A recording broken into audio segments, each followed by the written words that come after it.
Meus queridos irmãos, minhas queridas irmãs, uma alegria iniciarmos mais uma vez o nosso programa Testemunho de Fé. Quero acolher você para, nesses próximos minutos, refletirmos a respeito da Palavra de Deus que a Igreja nos propõe a cada domingo. Aqui quem fala é o Padre Paulo Ricardo e nessa nossa reflexão a respeito do Evangelho do próximo domingo, quero também preparar você para viver uma Santa Quaresma. É o último domingo antes de iniciarmos, esta Santa Quarentena, esses 40 dias extraordinários em que a Igreja nos pede oração, jejum e esmola. É um tempo de conversão. E a Quaresma, ela inicia exatamente com um ato de humildade, de humilhação. A Quaresma começa com a quarta-feira de cinzas, em que nós jogamos cinzas em nossas cabeças e essa humilhação ela é importante. Eu vou fazer uma reflexão a respeito do Evangelho desse domingo, exatamente para que nós, à luz desse Evangelho, estejamos prontos para viver a Quaresma como um tempo extraordinário de conversão, apesar de a maior parte de nós já termos conversão. Claro, você está ouvindo esse programa, certamente é porque você busca a Deus, você já tem algum tempo de caminhada, ou mesmo que tenha pouco tempo de caminhada, mas você já está interessado em ouvir a Palavra de Deus. Como é que nós somos convidados pela Igreja a cada ano a renovar a conversão? Como é que isso acontece? Vamos lá então, vamos refletir. O Evangelho desse domingo é o Evangelho de São Lucas, capítulo 5, versículos de 1 a 11.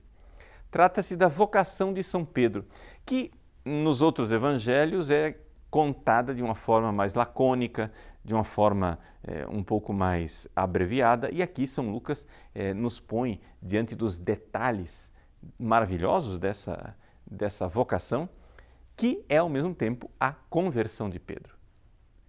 É interessante nós notarmos isso, que esta vocação de Pedro é na verdade a sua primeira conversão. Pedro depois vai precisar de outras conversões, ele vai precisar viver outras conversões e isso vai ser muito importante na sua caminhada espiritual. Mas essa é a primeira e, portanto, ela é fundamental. Como é que começa o Evangelho? O Evangelho começa com Jesus na margem do lago de Genezaré, que está ali com a multidão ao seu redor. E o povo queria ouvir Jesus. A primeira coisa que a gente encontra desta realidade da pregação de Cristo é que Jesus era fascinante. Como é que as pessoas não iriam ouvir Jesus? Não somente porque ele é um homem dos milagres, mas porque ele é um homem da palavra. Aquele rosto, aquele olhar, aquela forma de falar, aquela mensagem fascinante e extraordinária que a gente pode tranquilamente aqui repetir as palavras de Pedro naquele capítulo 6 famoso do Evangelho de São João, em que Jesus olha para os apóstolos perguntando se eles não vão abandoná-lo e Pedro responde: para quem iremos nós, Senhor? Só tu tens palavras de vida eterna. Então a primeira conversão acontece com a palavra de Deus. Quando a gente ouve a palavra de Deus, ali Pedro está ouvindo, fascinado, a palavra de Deus.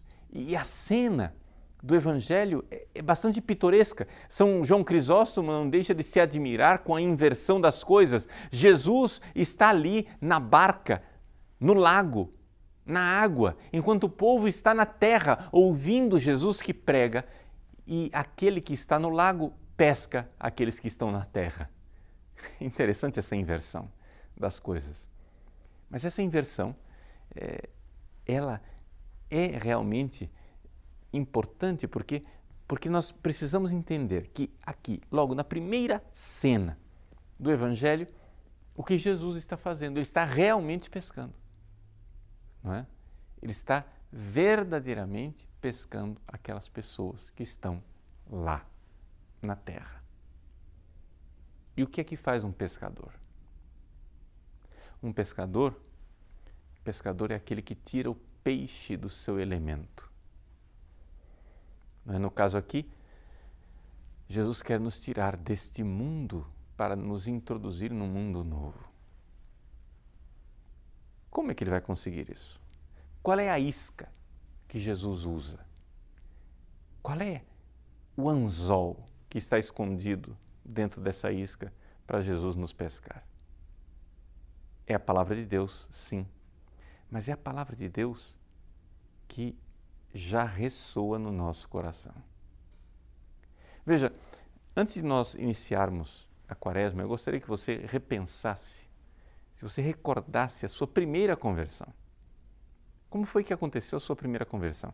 A sua primeira conversão, você ouviu uma pregação, ou um testemunho, ou leu um livro, ou se encontrou com a vida de um santo, alguma coisa que ressoou, fez ressoar a palavra de Deus no seu coração. Mas aquele acontecimento lá fora, ou seja, aquela pessoa que pregava, aquele testemunho que você ouviu, o filme que você assistiu, a conversa que tocou o seu coração, o acontecimento que fez ressoar uma palavra dentro de você, todos esses acontecimentos exteriores, externos, eles não teriam efeito de conversão nenhum se você não tivesse notado que a palavra que você estava ouvindo lá fora, ela já estava ecoando no seu coração desde sempre. É essa característica maravilhosa da palavra de Deus. A palavra de Deus, ela é uma revelação externa e uma revelação interna. É um verbo exterius, né? E um verbum interius. Então, aqui nós temos essa realidade, né? De que a palavra de Deus, de fato, ela ecoa dentro de nós. Você pode dizer assim, mas quer dizer que é uma coisa subjetiva? Não, não é nada subjetivo. É a mesma palavra de Deus, é a palavra de Deus que se fez carne. É esse Jesus que está lá sentado na barca de Pedro, pregando, acontecimento histórico real, que está dizendo uma palavra de Deus verdadeira, mas esta palavra, ela não teria efeito em nós se nós não tivéssemos dentro de nós um eco desta palavra, porque foi nele que nós fomos criados. Deus está o tempo todo, chamando o ser humano, todos os seres humanos do planeta, os 7 bilhões de habitantes do planeta Terra, nesse momento, convertidos ou não, todos eles têm uma palavra de Deus que fala dentro deles. Só que essa palavra fala suavemente. Essa palavra fala e é necessário que você preste atenção. E Deus envia graças, né? Aquilo que os teólogos chamam de graça suficiente. Deus envia graças suficientes para nós nos convertermos, mudarmos de vida. E o homem, o ser humano, bobão, estúpido, tolo, não ouve, faz ouvidos moucos. Mas graças a Deus, e nós temos aqui que dar graças a Deus, um dia eu ouvi essa palavra. Você ouviu essa palavra e essa palavra mudou a nossa vida. E foi assim que nós começamos a nossa conversão. Quando nós, pela primeira vez, vimos que aquela palavra que estava lá fora sendo pregada estava em sintonia com uma verdade que já estava dentro de mim. E isso mudou a minha vida. Mas, nessa Quaresma, a igreja nos convida a ir para águas mais profundas. Ou seja, você precisa renovar a sua conversão. Você precisa aprofundar a sua conversão. E é por isso que Jesus, neste evangelho do domingo que precede a Quaresma, né? Antigamente, na liturgia antiga, esse domingo era chamado de domingo da quinquagésima, porque ele está às portas da Quaresma. Neste evangelho, a liturgia pede que nós avancemos para águas mais profundas. Duc in altum, diz Jesus. Avança para águas mais profundas, ou seja, vai para o alto mar e lança as redes. Essa verdade de ir para águas mais profundas significa que você precisa se encontrar com a palavra de Deus de forma mais profunda e isso significa precisamente que você precisa de vida de oração. Uma das coisas mais importantes da Quaresma, que as pessoas mais se esquecem, é a realidade da oração. Você precisa rezar mais. Mas o que é que acontece quando a gente vai rezar? Muitas vezes a nossa oração é muito frustrante. A nossa oração é mais ou menos como aquela pesca de Pedro durante a noite inteira. Quem de nós não pode dizer, depois de ter rezado, que já teve essa experiência, mestre, nós trabalhamos a noite inteira e nada pescamos. Voltamos com as redes vazias. Quem de nós já não teve essa experiência? Essa experiência básica, fundamental, de que é verdade, no início da conversão a gente reza, e reza fervorosamente, e reza, e a oração parece que tem fruto, a oração parece que realmente nos leva para uma espiritualidade superior, para um caminho mais elevado com Deus, mas acontece que aquelas consolações parece que vão secando, vão desaparecendo.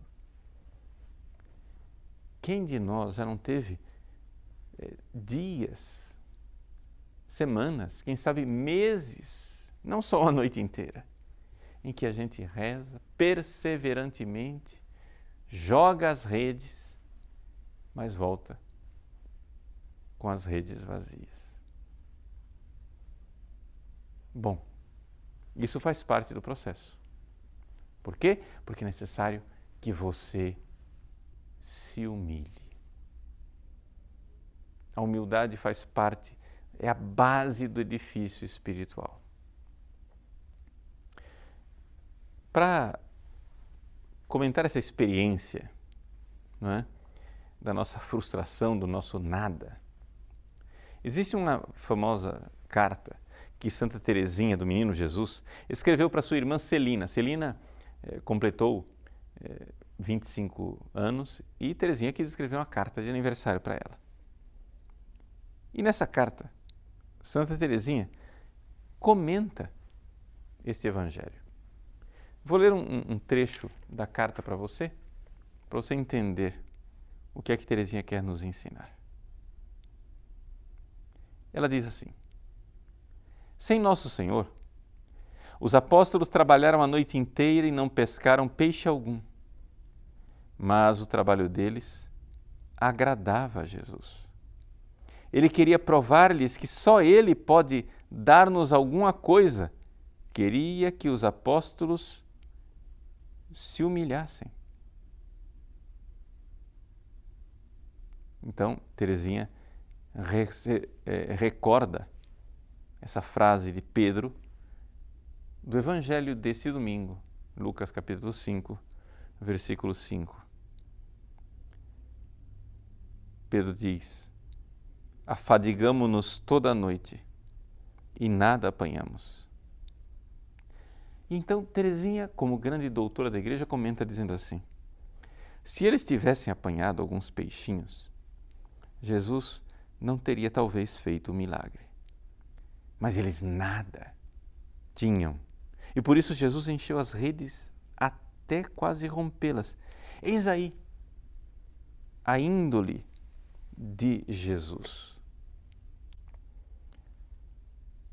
Essa é a tradução que eu estou lendo aqui, que é da Loyola, fala a índole de Jesus.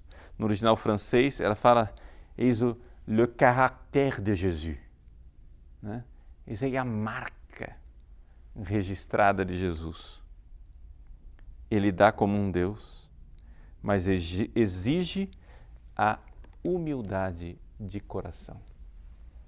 Né? A palavra exige não está no original, novamente, ele diz assim, ela diz, il donne en Dieu, mais il veut l'humilité du cœur. Ele doa em Deus, né, ao pé da letra, mas ele quer a humildade do coração. Veja, Jesus quer a nossa humildade.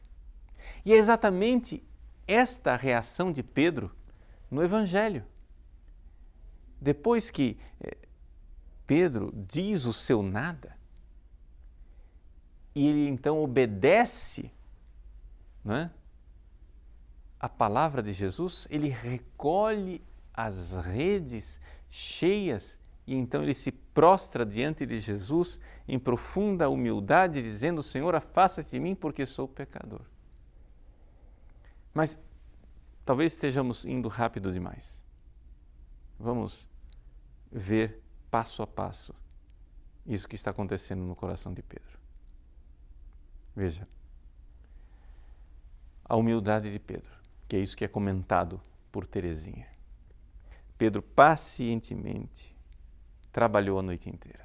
Também nós precisamos trabalhar a noite inteira. Também nós precisamos fazer as nossas orações. Também nós precisamos buscar crescer espiritualmente, precisamos procurar realmente a pérola preciosa da palavra de Deus, procurar na vida de oração o nosso crescimento interior, meditar e buscar esta verdade como verdadeiros pescadores. Mas é importante que, se o Senhor tardar, se você está vivendo um momento de secura, de aridez espiritual, né? Persevere. Persevere, porque é importante você se humilhar e compreender: sem mim nada podeis fazer. Esse versículo do Evangelho de São João é importantíssimo. Sem mim nada podeis fazer. Para que você, na oração, compreenda perfeitamente a gratuidade do que Deus está dando a você. Não é que você, nossa, o grande eu, veja só, eu rezo, eu faço, eu aconteço. Não. Você vai lá, reza. E um dia funciona, você volta com as redes cheias.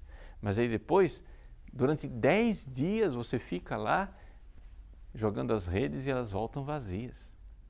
Até que finalmente, depois que você se humilha e diz o seu nada diante de Deus, Ele preenche as suas redes. E então, é aqui que nós vemos a necessidade de confessar o pecado. Por quê? Porque pode ser que você já tenha mudado de vida, tenha realmente abraçado uma vida diferente. Pode ser que você tenha transformado a sua vida, mas na realidade você, sem notar, parou de depender de Deus. Sem notar, você começou a confiar mais na sua pesca do que no Deus que lhe dá os dons da pescaria. E então, é necessário você se humilhar e dizer: eu sou pecador, porque a nossa soberba está sempre aí. No edifício espiritual que nós queremos construir, e que essa quaresma é um convite, no edifício espiritual nós temos duas realidades fundamentais, que é a humildade e a fé. Sem fé e sem humildade não é possível construir esse edifício. Ou seja, a fé é a base, digamos assim, positiva do edifício, e a humildade é a base negativa. Se a gente fosse fazer uma comparação, você quer crescer espiritualmente, então vamos fazer a comparação, ao invés de comparar com o edifício, comparar com a árvore. Você quer que a sua árvore cresça e que ela depois dê frutos maravilhosos de caridade, de amor, que você seja uma pessoa mais santa para amar e servir a Deus. Ótimo. Sua árvore vai crescer frondosa, sim, mas para que ela cresça frondosa, ela precisa ter raízes, senão a árvore não se sustenta. Pois bem, primeira coisa, é necessário cavar. Cavar essa ideia negativa, né? É necessário fazer buracos no chão, é humildade. Mas para que eu preciso cavar? Para que eu preciso de buraco? Para ali colocar as raízes da minha árvore, que é a fé. A raiz positiva que segura a árvore de pé, que nutre a árvore, é a fé. Então, nesse início de Quaresma, vamos renovar essas duas realidades, a humildade e a fé. E se você for prestar atenção, o Evangelho fala exatamente isso. Fala da humildade e da fé. Ou seja, a fé de Pedro, que diz: Senhor, trabalhamos a noite inteira, mas em atenção à Tua palavra vou lançar as redes. Essa é a fé. Ele está manifestando fé na palavra. Aquela palavra que ecoou no seu coração, aquela palavra que você talvez não esteja ouvindo hoje nos seus momentos de oração, porque você está vivendo um momento de aridez, mas que você se recorda do seu passado, daquela sua primeira conversão. Já se tornou um pouco assim, lugar comum, mas é bíblico e é importante você recordar aquela palavra do Apocalipse, voltar ao amor primeiro. Voltar ao amor primeiro quer dizer o quê? Você precisa ouvir aquela primeira palavra lá e precisa renovar a sua fé e dizer: Senhor, aumenta a minha fé. Eu creio, mas aumenta a minha fé, porque nós precisamos crescer de fé em fé. Se você vai viver esse tempo de Quaresma, você precisa pedir mais fé. Você precisa entender que Ele sabe o que é bom para nós. Ele sabe o que é verdadeiramente a nossa felicidade, qual é o caminho da nossa realização. Pedro, que está aqui manifestando a sua fé, depois mais tarde vai vacilar. Ele está aqui, humilde, não é? Diante de Jesus, dizendo: eu sou pecador, e tendo fé, dizendo: Senhor, em atenção à tua palavra. Mas depois, mais tarde, quando Jesus começar a falar da sua paixão, não é? Depois que ele tiver feito a sua maravilhosa profissão de fé, dizendo: tu és o Cristo, o Filho de Deus vivo, e Jesus disser a Pedro: tu és pedra, sobre essa pedra edificarei minha igreja, Pedro parece ter esquecido da humildade. Jesus anuncia que vai morrer na cruz e Pedro diz que isso não aconteça, Senhor. Agora veja, que prepotência, que petulância, que arrogância de Pedro de querer corrigir Jesus, de querer colocar no lugar dos planos do Pai o seu plano de discípulo. Como se ele fosse conselheiro de Deus e dissesse assim: não, mas eu tenho um jeito melhor, não precisa ir pela cruz, não. Vamos resolver aqui de outro jeito. Vamos fazer uma nova estratégia política, vamos fazer um novo marketing. Quem sabe a gente consegue convencer as pessoas. E, no entanto, Jesus, ali, vendo que Pedro tinha perdido a humildade, Jesus humilha Pedro e diz: afasta-te de mim, Satanás. Então, vejam como é necessário muitas vezes voltar para aprofundar a conversão que parece que nós já tínhamos alcançado, mas nós temos quedas, nós voltamos atrás, nós precisamos retomar o nosso caminho, precisamos renovar a nossa fé. Então este é o convite, né? O convite para todos nós nesta Quaresma, o convite de nos deixarmos pescar mais uma vez por Jesus. Que Ele nos tire de nossa mentalidade mundana, nos tire de nossa mentalidade de querer pactuar com um pensamento terreno, que Ele nos pesque e faça de nós verdadeiramente seus discípulos. Então esses dois pontos, não é, que devem estar nos acompanhando como luminares neste tempo de Quaresma, a humildade e a fé. A humildade, ela será claramente favorecida pelas obras quaresmais. É me humilhando diante de Deus que eu faço penitência, jejum. É me humilhando diante de Deus que eu o adoro, oração. É me humilhando diante de Deus que eu o amo e sirvo no irmão na caridade, a esmola. Então, a humildade, sem a qual não haverá Quaresma verdadeiramente. Mas esta humildade, ela é somente um aspecto negativo de uma outra realidade positiva, que é a fé. Você precisa reconhecer esta presença. Você precisa entender que toda a vida cristã, ela, se não tiver esta presença, ela vai ser simplesmente um moralismo. Nós não somos moralistas que estamos aqui colocando nos seus ombros fardos, os fardos de uma quaresma. Não! É uma presença. É uma pessoa com a qual você precisa se encontrar. E então tenha fé. Creia.